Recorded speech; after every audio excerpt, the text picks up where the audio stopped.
I know there are a lot of people that are new to refurbishing and tuning up axes and hatchets, and I wanted to share something that I have been doing for a really long time, and that is in regard to repairing things like chips or pitting or things like that right on the cutting edge.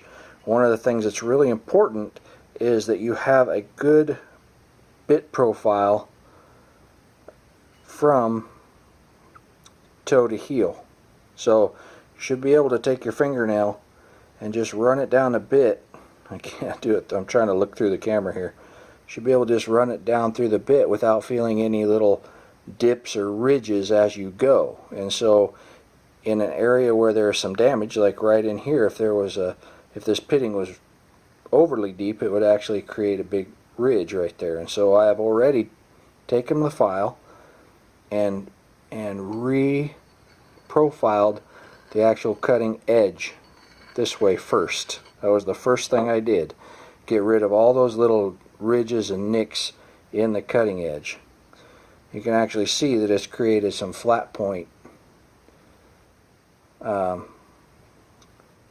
along the cutting edge. Okay. Now the next step obviously is to bring the bevel back, and the traditional method of sharpening an axe is that you go toward the axe head or toward the eye like this, okay? But if you have damage, like you have damage right in here and right here, as you're doing that, your file could actually follow that contour as you're going. I'm obviously exaggerating, that your file would dip down into that damage as you're cutting, and then it would just continue to kind of follow that profile if you go in this direction. So one of the things that's really important, here's another spot right here, it's even bigger.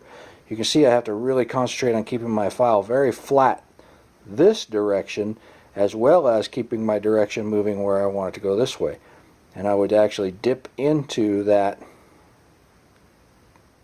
pit as I was going across that, not necessarily intentionally.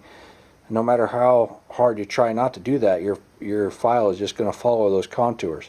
So it's important when you're trying to repair any type of chips or pitting or anything like that that lay in the bevel, that you actually go across the head, or you follow from heel to toe or toe to heel, depending on how you have it braced. Now obviously I would have this in a vise, or I would have it clamped down or something like that where it was still.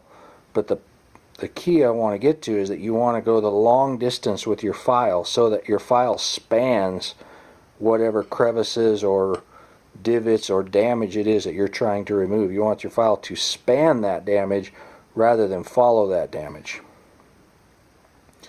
This is a tip I learned a long time ago from an old logger, and it really saved me a lot, and I'm hoping that this tip will save you guys a lot of time too.